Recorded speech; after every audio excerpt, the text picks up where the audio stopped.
Coming up, we have the United States Navy Bluegrass Band, Country Current. The kids are in it.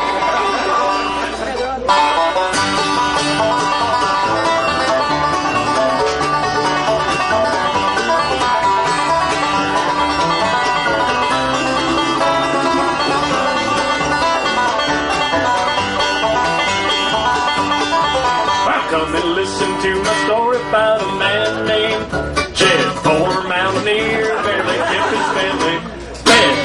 One day he was shooting at something, and up from the ground come bubbling through. Oh, that is black gold. Texas tea.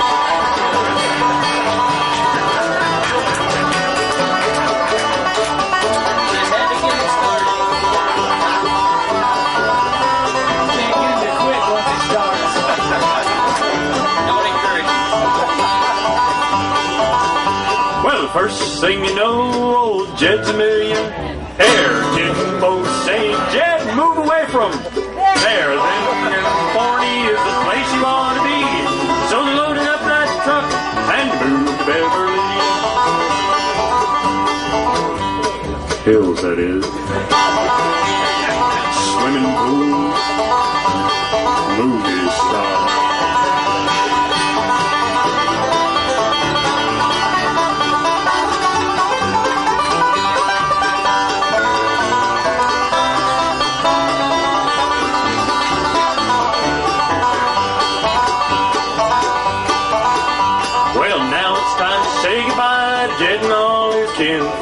Say goodnight and thank you folks for kindly dropping in. Call invited back again to this locality to have a heaping helping out there hospitality.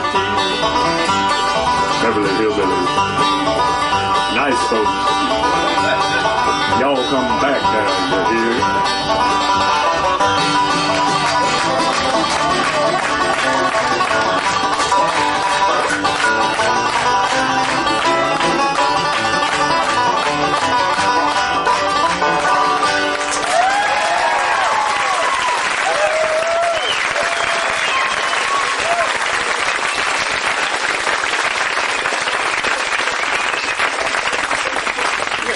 Punishment, aren't you? They're good folks, aren't they? Hung around and we tried to catch a fish and played some basketball. We never really wrote a song, but he had an idea for a song, and it was going to be if you can't live without me, how come you aren't dead? And somehow it didn't work out very well. We never could finish it until this other guy said, "Why don't you turn it around the other way?" So I'm going to try to sing it for you.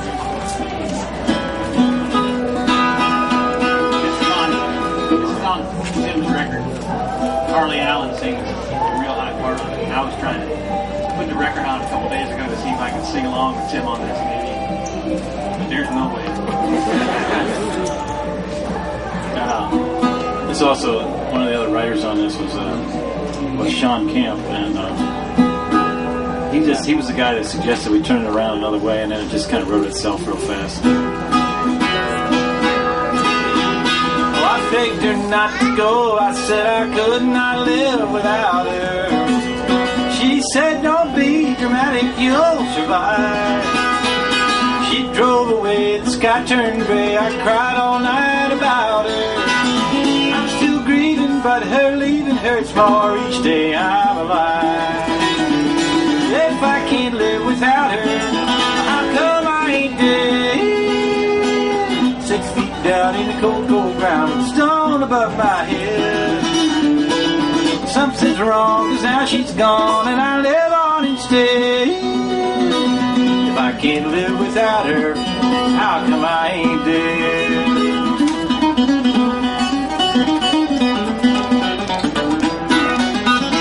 This is not a funny song, alright?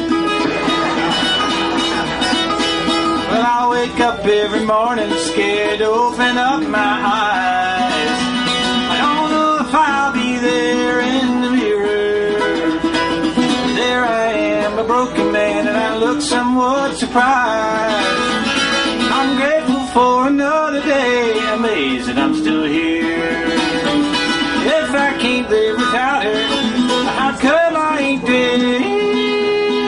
6 feet down in the cold, cold ground, stone above my head. Something's wrong, 'cause now she's gone, and I live on instead. If I can't live without her, how come I ain't dead?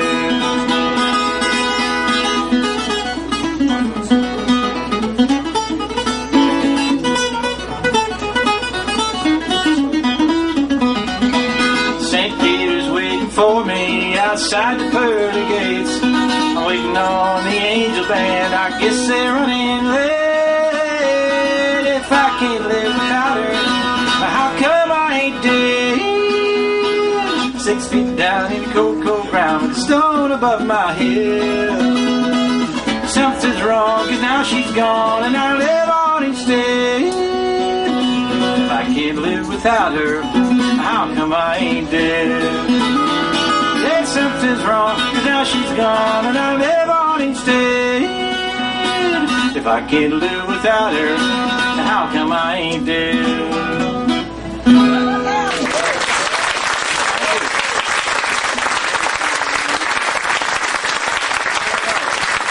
Songs.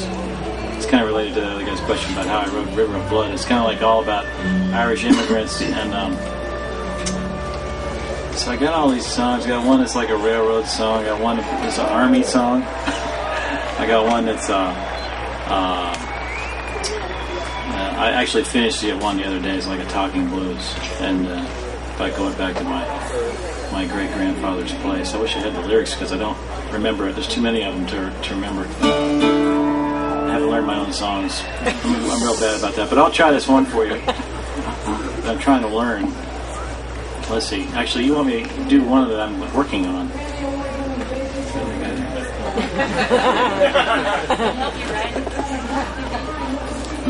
I got one like that too. Well, I'm trying to write this one. Let's see.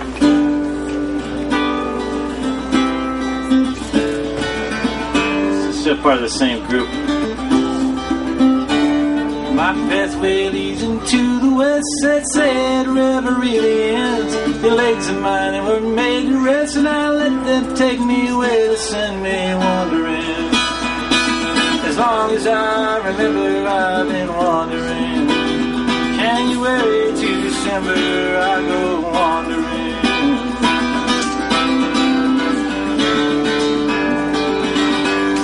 And no one tells the wind to blow, no one tells a bird to fly, no one tells me where to go. I don't even know a reason why, just wandering. As long as I remember, I go wandering. January to December, just wandering.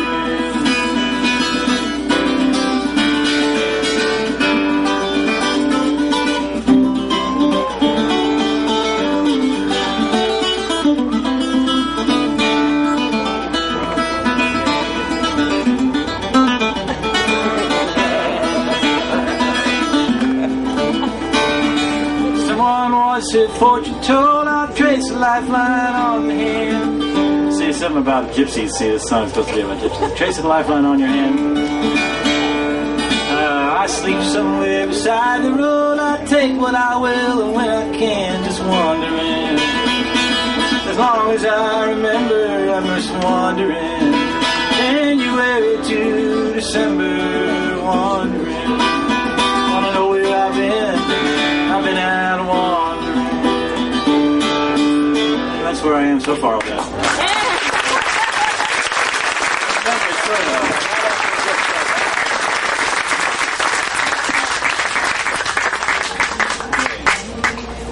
Well, I'll stick with that theme. I got one here that's not done. I sing sometimes. I wrote it a couple years ago. I never got around to recording it here. And, one of the things that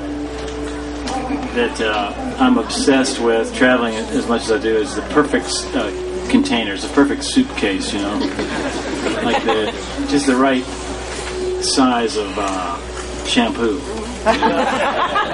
And because I don't know, it's as small as you can live with, really. I mean, I got different sizes suitcases for different length trips, you know.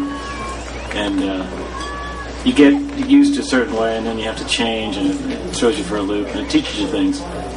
But I just was writing this song one day. I was in Dublin, and my suitcase was like bigger than the room, and I realized that there was something wrong there, so I started this song. It went somewhere else.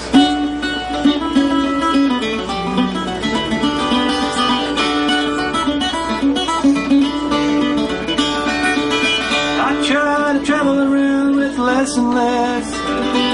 I try them all in the simple ways, the way that's best. I save a lot of time not having to choose what color shirt I wear, which pair of shoes. Don't need a guitar to sing my song. Wherever I land, I'll always get along. I've been up and down the road a time or two, I guess. Now it's time to travel around with less and less.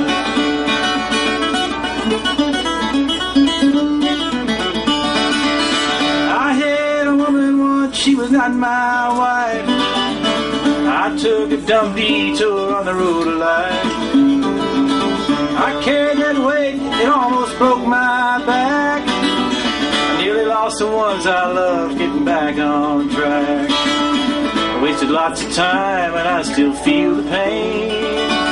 I made a vow that I won't go through that again. I've been up and down the road a time or two, I guess. Now it's time to travel around with less and less.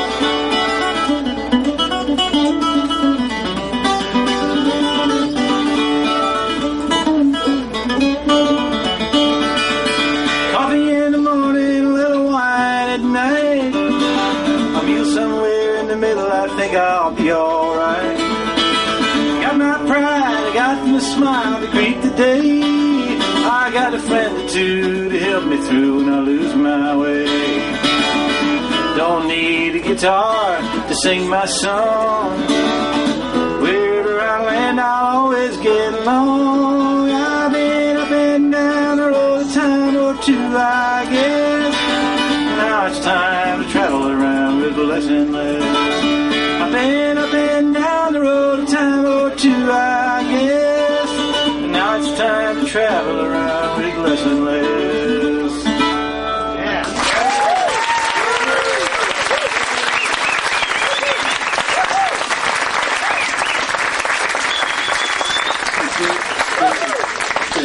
Have you ever made that mistake when you started staying in better hotels and you thought they gave you 2 shampoos and one of them was hand lotion? To you in the shower?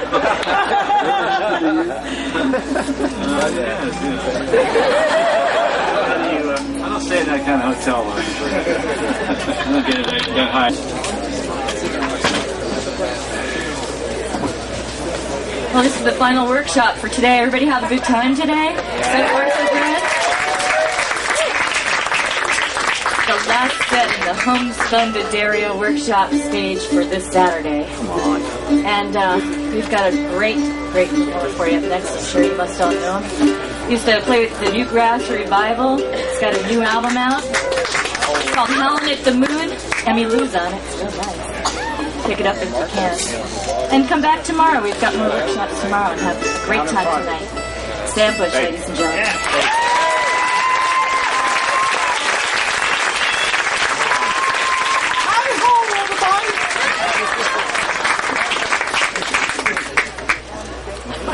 Ready?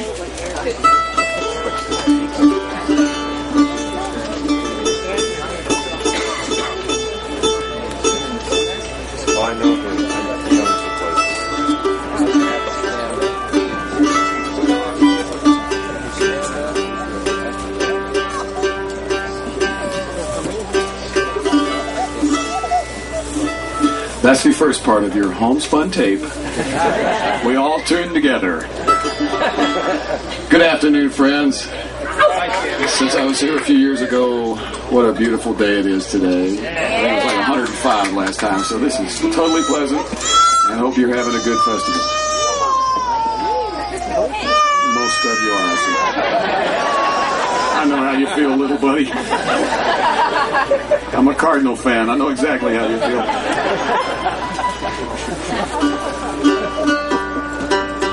We'll just start off by playing a little bit, and of course, you're welcome to ask any question you like that I'm able to answer.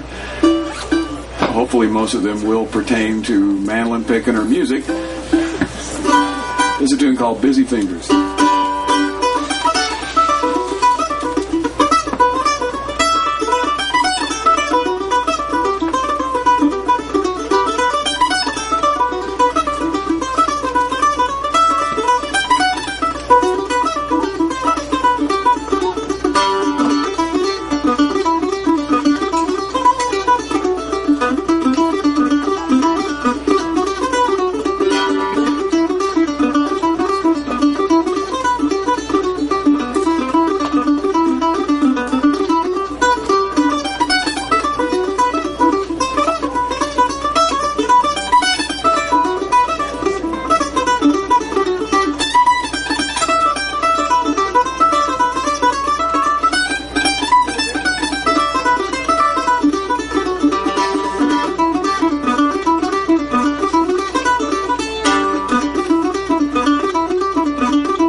It's wonderful to be back. What kind of mando? Thanks for saying that.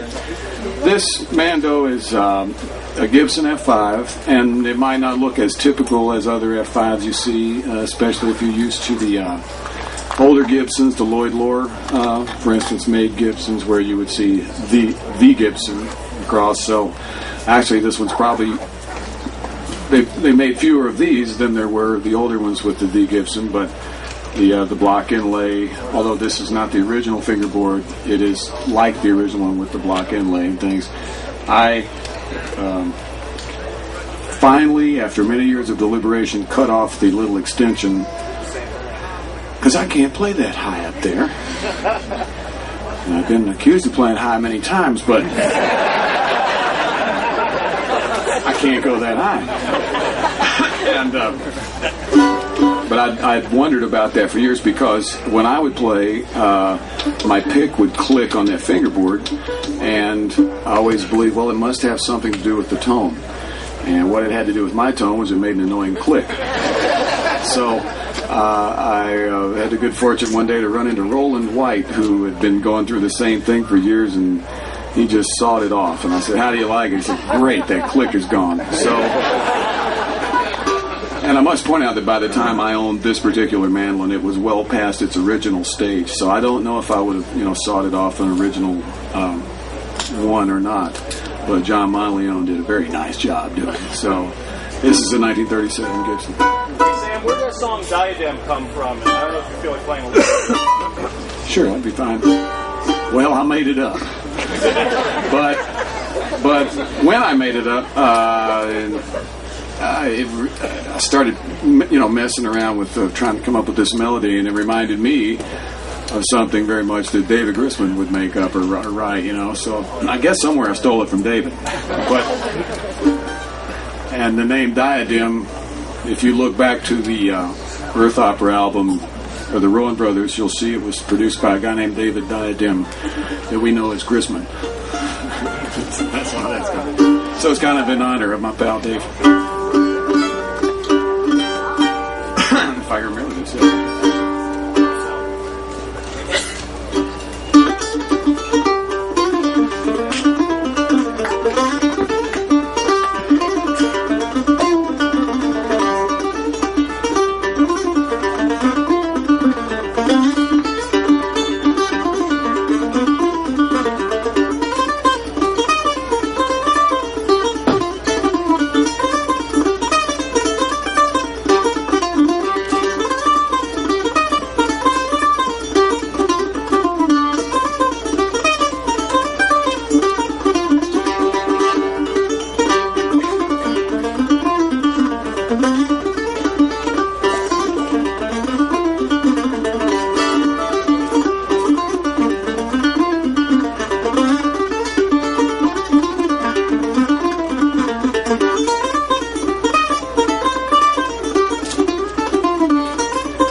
Can you play something from the Strength and Numbers project?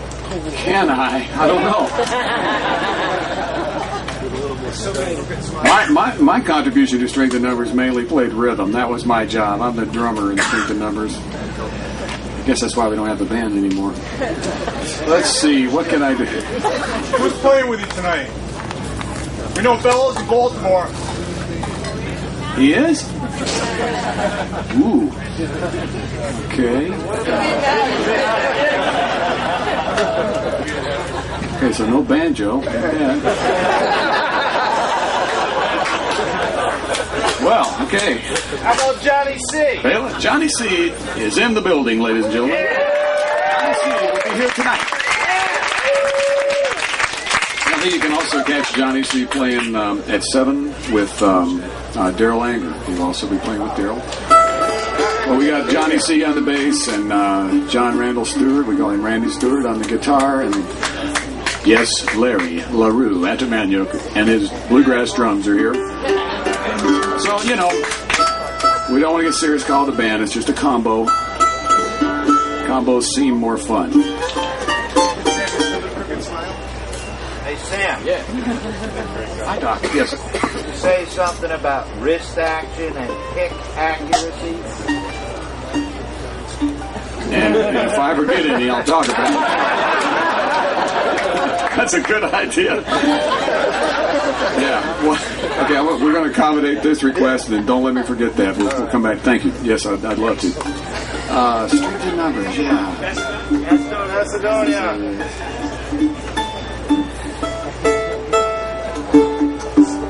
Macedonia. Well, this one we'll demonstrate a little bit, even though I didn't. Okay, they didn't let me play any leads on this song.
I'm fortunate. I get to play so many things. I don't have a favorite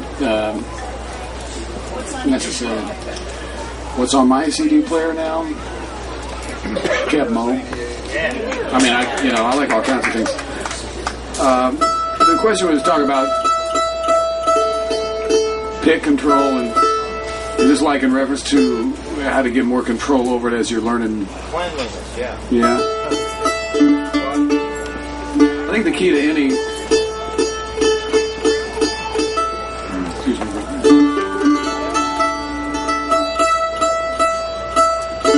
I think the key to any control, be it left hand or right, is, especially when you're learning, that it's great to go full sail right off the bat, but you can't really do that. And in other words, I think in order to be successful playing fast, you have to learn, and it will sound like an odd statement, but it's true, you have to learn how to do it slowly and concisely and pay attention, for instance, to, are my downstrokes as loud as my upstrokes? Am I getting those even? And especially in bluegrass, I think I see a lot of people starting out that one, you start, especially as mandolin players, we all want to play fast, and we all want to play as fast as Bill Monroe right off the bat, and that might take some time. And for me, I know as I was learning, I found it very helpful to learn simple scales and work on the scales, because it's great for the left hand, for endurance and strength as much as anything, but also make your fingers so familiar with the fingerboard that it becomes automatic after a while. And of course, as you go through that, the same thing applies to your pick. And in other words, say you're in the key of G, and we start out with the scale, on your third and fourth string, starting on your fourth string, and maybe start with all downstrokes. And a metronome can even be useful, just to keep that. Like I say, you can always play faster once you get it. I think I really do believe that if you understand it slowly, the speed will come on its own. It'll be more automatic too as you practice. So that same scale, then you can try as you progress, alternating to make an down upstrokes every note, and then pay attention to see, and I don't even know if mine are, but pay attention to see if your upstrokes are the same volume as your down.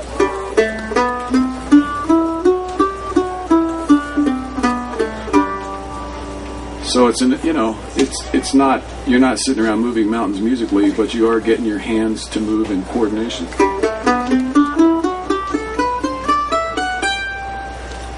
And then you can learn that same scale. The great thing that I love about the mandolin is it's tuned in fifths. You have no annoying second string that the guitar has, so you can literally make, one group of notes and a movement. You can make it work elsewhere on the fingerboard with, the same fingering practically. So this, now you can move up to that same note, that G note that you end on, fifth fret on your third string, note it with your first finger. And the way I've always thought of it, and it's a simple way to think of it, is that it's as if my first finger is a capo on the fifth fret, and I'm not going to use open strings, and I'm going to play the same scale an octave higher, but I have to use different fingers this time. I have to use all four, which is a good exercise too, playing scales in different areas of the fingerboard, because one thing that's always, and to this day, I sometimes forget to use my little finger, find myself guilty of just using the first three. So this one, you can move the whole scale up.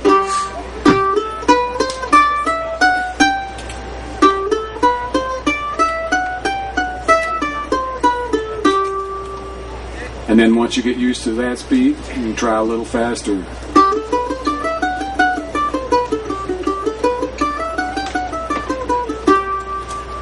And then you can that, and it's amazing. You get stuck in a solo, play a scale, play something.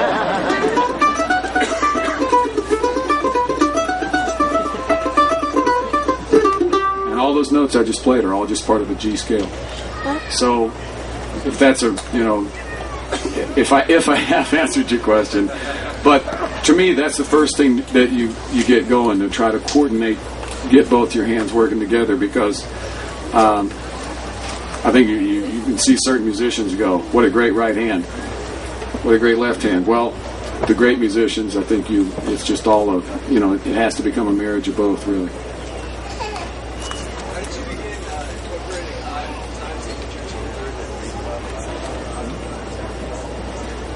How did I incorporate odd time signatures? Well, two ways. One, my turntable skipped as a boy. I thought all fiddle tunes were in 7/4. And then I started playing with Bela Fleck. Didn't have a chance. You were doing it long before you knew him. Okay, well, that was the turntable thing. Well, actually, I probably one of the first things I ever learned to play in an odd key signature was, or learned to play at it. I still don't know if I played correctly. Would be Take 5 by Dave Brubeck, one of the most, universal tunes that the people like us would hear on the radio, perhaps, or you hear it in a doctor's office. What a great tune! And the great thing about that tune is that it's not just being clever for clever's sake. It actually, it's a great melody and it all makes sense. And before we know it, all of us people are, watching a sports show and you're hearing Dave Brubeck playing 5/4. So I'm not. I guess. Let's hear it. I haven't. No. I don't think I play it right. I'm not sure if I play it right. Besides, we need the sax for that, I think. Can you do a medley of an Irish tune and a reggae tune? I just did. No, I can do the reggae. Tell us something about chopping. First, fiddle or mandolin? I'm sorry, yes. I started playing mandolin at age 11. Fiddle, I think, probably picked up around age 13. Which for me, the mandolin gave me a place to look and see where the notes are with the frets and stuff. I don't know how you start on the fiddle without knowing that, really. But for me, I guess, and I've always felt like mandolin is my, I'm more confident on mandolin, perhaps. King the egg?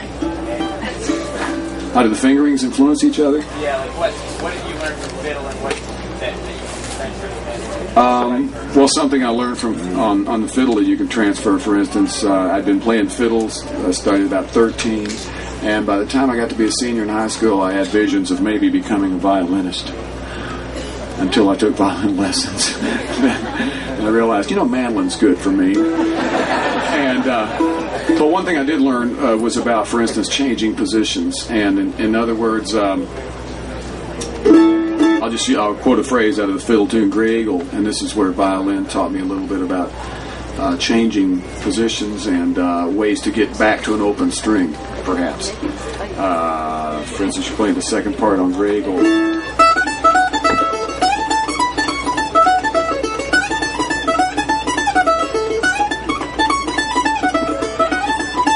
So instead of doing all that sliding up and down the first string, I learned for instance, in a violin class that you can find a way to find an open string and then change positions to get back. So in other words, it's like, so by using, this is the same note, the F sharp note, using this one up here, then I can get back to this open string. I don't have to slide around as much.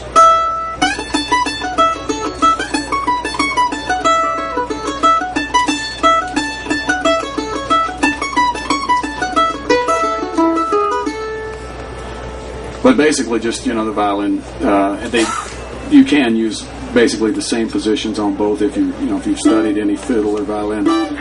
So I don't know. By the time I actually studied that, it was getting pretty automatic, I guess. I think I'll play one here, and then we'll.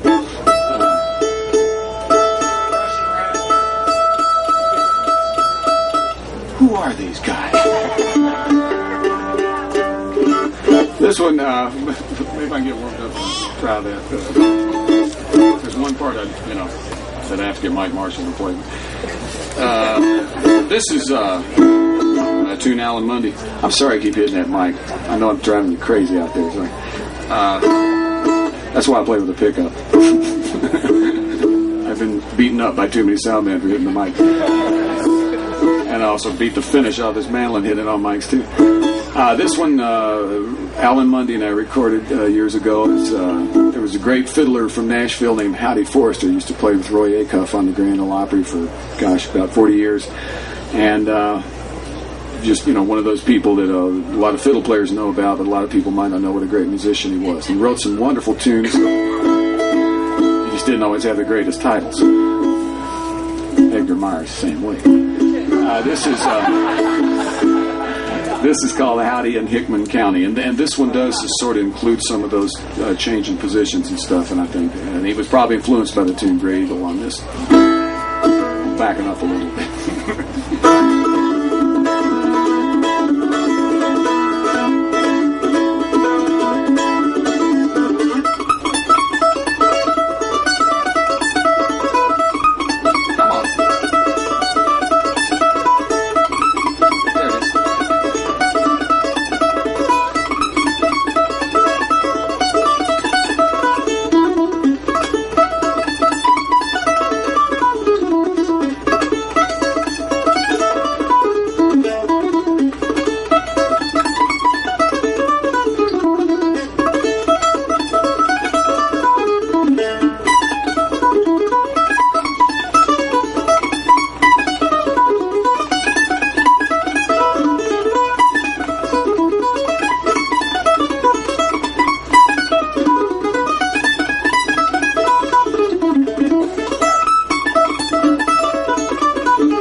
The intro, to take me out the ball game. The first part. The other. I don't know, it sounds like the Impossible Dream, doesn't it? That is the original intro that was written for that song. And you can thank Lynn, my wife, for coming up with that. She wrote it. No, just kidding.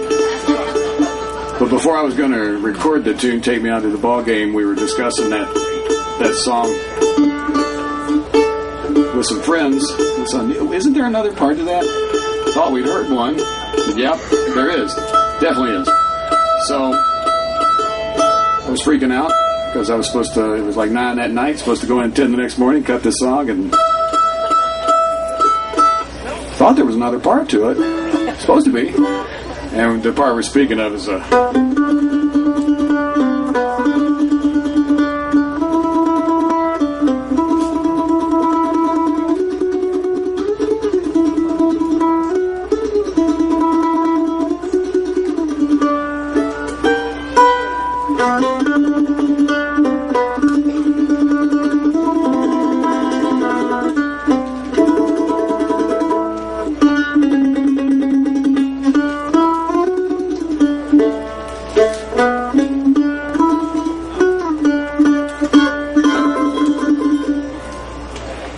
So that's the original intro to Take Me Out the Ball Game, and we had the 9 innings of the Ken Burns baseball special that was on PBS on tape, and Lynn sat up all night and found that for me. It was a piano version, and actually she found a few different versions, and as Faye would have it, the one that I learned it from was a solo piano piece at the very start of the very first tape. But we know where they're all located now if you ever want to find them all. So apparently that was the original one. I have to think that the song The Impossible Dream was taken from that. They sounds exactly the same to me. Yes.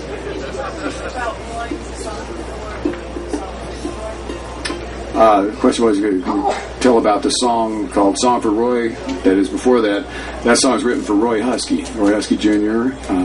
He passed away last August, and we were musical pals. He played the bass in Nashville, and his father was named Junior Husky, and Junior was basically the bass fiddle player that pretty much defined the way, especially from Nashville, the way that you play the bass in country music, where you hit the root and the five. I mean, it's a simple way, but the way Roy's dad did it, that is the way most people do this in Nashville now. So Roy was just a carbon copy of his dad, looks just like him, played the same bass, and that Song for Roy is what we speak of. It was written by Randy Stewart and myself, and it is, I'm sorry?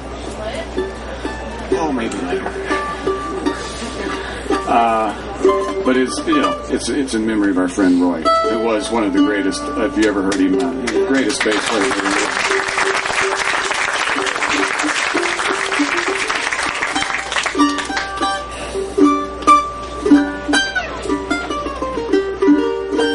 But I will play one by Bill Monroe now, just to slow down, relax a little bit, and demonstrate my attempt at playing a tremolo like Bill Monroe. Wayfaring Stranger.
I beg your pardon?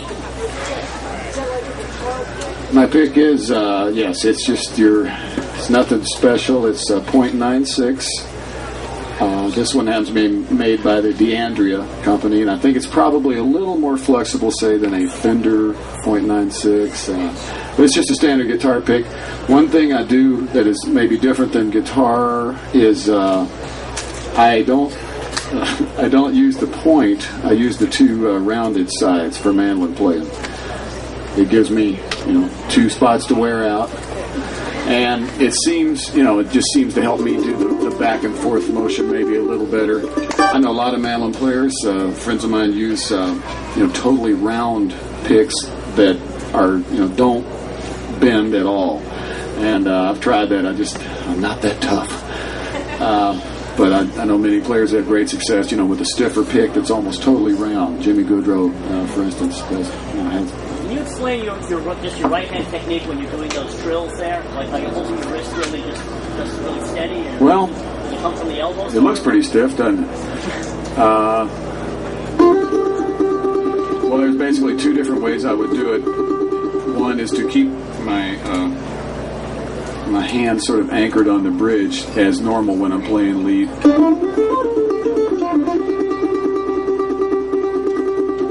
Somewhere along the line, I developed an odd habit of moving my right hand and bracing it on the top, and for some, moving it up. So in that way, it's just really, it's a free-handed accepted. My fourth finger is touching the top. And I think the way I kind of developed into that was on the way to the second Newgrass Revival job, my right hand was slammed in a car door. And, that wakes you up faster than a cup of coffee. It really does. And and in the audience for that next show was Mike Marshall, who was about 12 years old, or 13 at the time, seeing me and going, "That's how you do that?" Because I had to, these three fingers got smashed, and the only thing I could do was to wear a thumb pick and put it on up here and hold it on with that. Because at that time, there was no such thing as canceling a job. It financially wasn't possible. And so played that way for a few months. And something chipped. And I used to play, before that happened, I always played totally free-handed. All my leads and everything with my hand, as you would see Bill Monroe's. And I copied that. But something chipped off in my first finger somewhere, and I just simply had to, just make a slight adjustment, figure out another way to hold the pick that just didn't hurt. And so that's when I started bracing my hand, basically, I guess the way Doc Watson does on guitar. Did you play much guitar when you were growing up, and so who were some of your favorite players? I've kind of always played guitar. I don't know when I would have really started.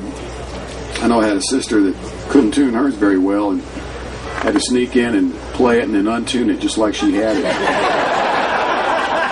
Bigger and meaner than I was, so. But as far, I'm like a lot of people. I mean, my favorite guitar players, Charlie Waller. For rhythm guitar players, Charlie Waller, Jimmy Martin.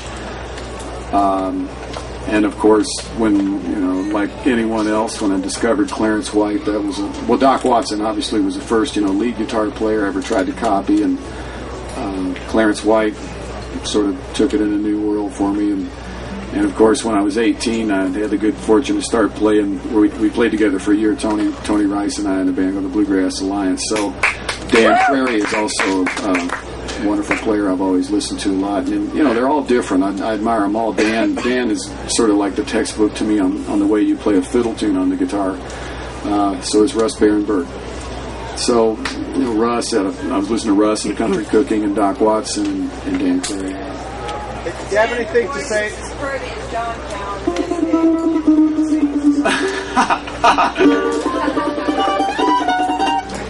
Buy her a drink.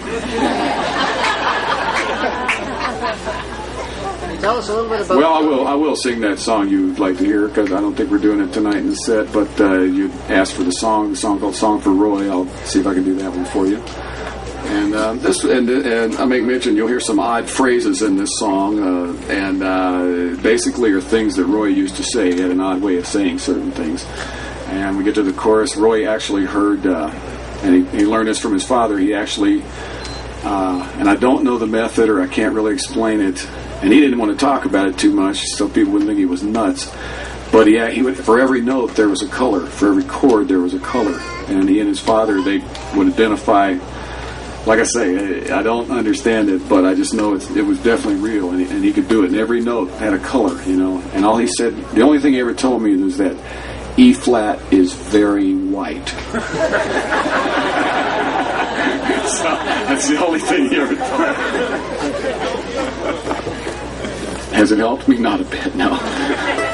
Roy was nuts. What am I saying?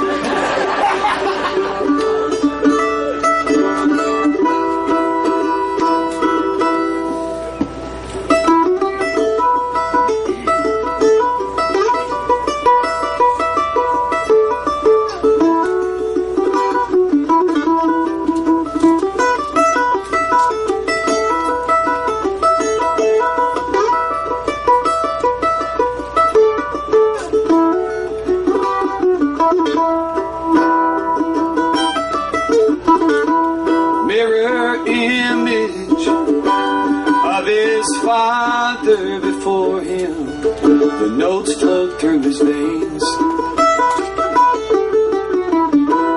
Bottom so big, you can still hear thunder from the opera stage.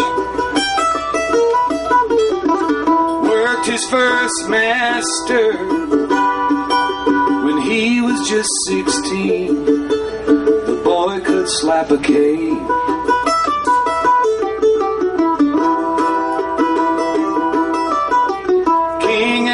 Specials on his lip and in his pocket.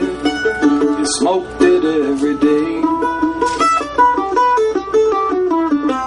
Hear the colors wrapped in flannel, forever wedged in my mind. Hear the colors, no, he ain't crazy. Just run the number, here's the time.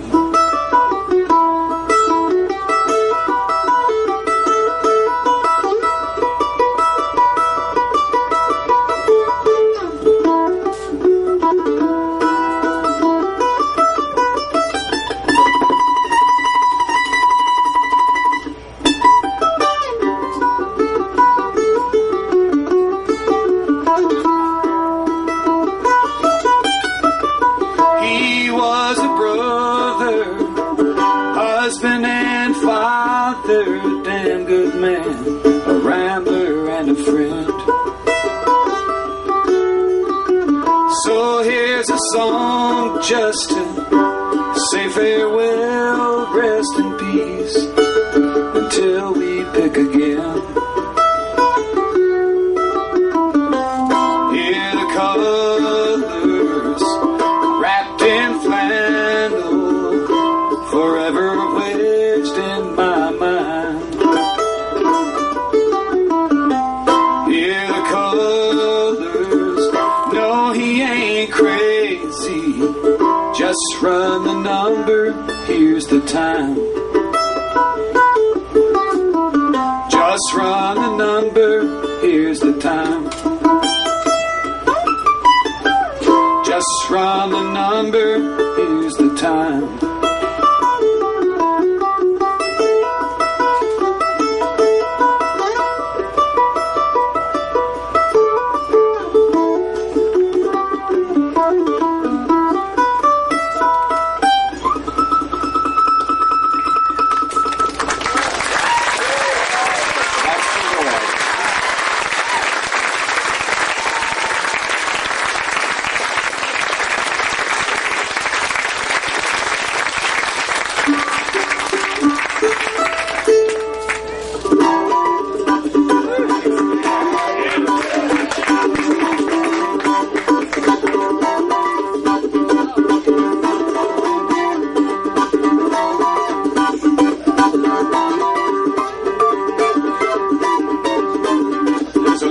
Turban and a cocaine tree. She doesn't dance so rhythmically, crying and a singing.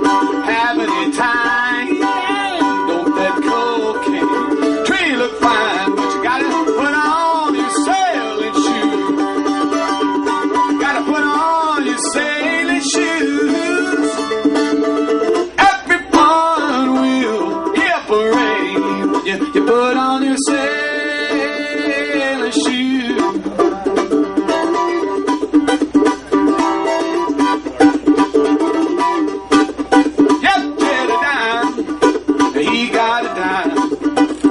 He catch more fish every time. Well, I got a line. If you got a pole, then I'll meet you at the fishing hole. But you gotta put on your sailing shoes. Gotta put on your sailing shoes. Everyone will clap and cheer when you put on your sailing shoes.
I can feel so bad. This is the worst thing I've ever had. Well, happiness or misery, happiness or misery for a long time. If I lay on the line, but you gotta put on your sailing shoes. Gotta put on your sailing shoes. Everyone will laugh and cheer. You put on your sailing shoes. Well, I said, everyone, put on your sailing shoes. Yeah!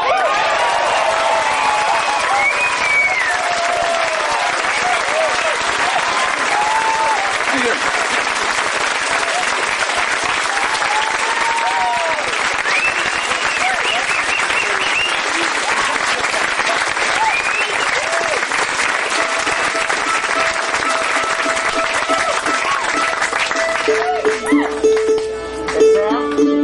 I gotta always retune after that one. Yes, sir. Remember anything in particular about the night Newgrass opened for the Dead on New Year's Eve? Not a thing. I drank the wrong thing backstage. Yes, actually, I have great memories of that. After you guys opened, you sat a couple of rows behind me and watched their whole show, and I thought it was really what we were mentioning is the last show that Newgrass Revival ever played. We had the good fortune to get to play on the greatest show in America that night, which was the Grateful Dead's New Year's Eve show. So this was at the Oakland Coliseum, 89 going into 1990. And it was, first we were afraid that there would just be everybody ripped out of their skulls in the audience, that, you know, it might not mean very much to them what's something that meant very much to us for our last gig. But it was great. I guess the drugs were all time released, and You were there, Sam. We were loving it, man. We were there. But I got a funny sidebar. we'd actually been trying to get on that show for years, you know, and so had everybody else in America, you know, been trying to get on that show for years. And actually, when the Dead found out that we were breaking up and that would be our last show, then they really, you know, wanted us to do it. So that made it nice. And so we get off stage, and Jerry Garcia came up and he says, you know, I can't remember everything he said, but it was the basic message was far out, man. He said, man, we should have done this years ago. And I, you know, at that point, what do you got to lose? We just played our last show. And I said, yeah, maybe we wouldn't have broke up if we'd have done that. And he stood there a second and goes, bullshit. Okay, you caught me, all right? So it was a very pleasant experience. Yes, please. You talked a while ago about some of your influences from the bluegrass world. Do you have a couple quick examples of how somebody like Duane Allman or somebody from jazz influenced your mandolin playing? Probably so, yeah, because I haven't always just, you know, listened to mandolin players. I've always been a closet electric guitar player, although I'm out of the closet lately, I guess. But yeah, yes, definitely. I mean, for instance, you just mentioned Duane Allman. There's definitely there's a lick he does in memory of Elizabeth Reed that all of a sudden I realized, hey, I've heard Dan Cray do that kind of thing, and I've transferred it to the mandolin, which is basically just some pull-offs that Duane used to do. In other words, it's like so there's like one down stroke with the pull-off, and one up stroke with the open string, and then back again. I think when Duane did it, it was like at the height of his solo, and I remember Elizabeth Reed, and it's sort of like.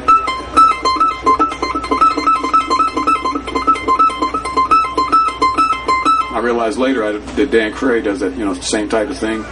And of all people, when I was a kid, I saw Buck Owens do it on the guitar too. So, must not be the hardest lick in the world, but sure he's flashy. Yes. Can you tell us a little bit about chopping? What's the right technique for chopping? The question is, what is the right, or tell us about what would I think the right technique for chopping would be? You know, rhythm chopping, I mean, obviously, I really love to play rhythm. I love to chop rhythm. And anyone that chops rhythm on the or bluegrass style rhythm, I should say, anyone that does that is either directly or indirectly influenced by Bill Monroe. I mean, to my knowledge, the first that would have done that. And it's so. And one of the interesting things about rhythm chopping for me is there's a lot of great players that do great rhythm chops, and you know, they're all different. I mean, I think it actually gets down to a matter of personality of the player sometimes, maybe, once, you know, you get past a certain technique. And if what we're talking about this rhythm chops, the difference between the sound of this or the sound of this. So it's really done, I guess I can only speak personally because I'd say different players have different way of doing it, but it's certainly done by, you know, releasing the chord and not letting it sustain. So the difference between this or this, you know, is massive. And, you know, somewhere in the 50s, Bill Monroe started doing this because there are older records of his where he doesn't chop rhythm. And, but Bill's is kind of the type where it's as if you're strumming, basically strumming like a guitar, but you're trying to release that chop on the upbeat. So, in other words, the mandolin becomes sort of the snare drum, the backbeat of the band.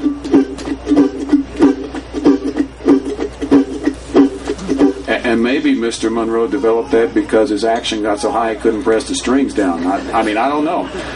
I sure love it though. And but I know that, you know, John Duffy always thought had a marvelous rhythm chop. Doyle Lawson has a great one.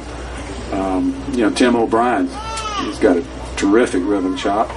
And we all do it a little differently. I have developed a couple of ways to do it, like a way to use open strings to do it, where I'm not so much releasing the notes as much as I am actually sort of damping the strings with the sides of my fourth finger, and I guess the third and fourth finger damping the strings. So this is where I've kind of the reggae thing I've learned to do is, in other words, the same type of thing. If I'm not chopping the string off, it's just.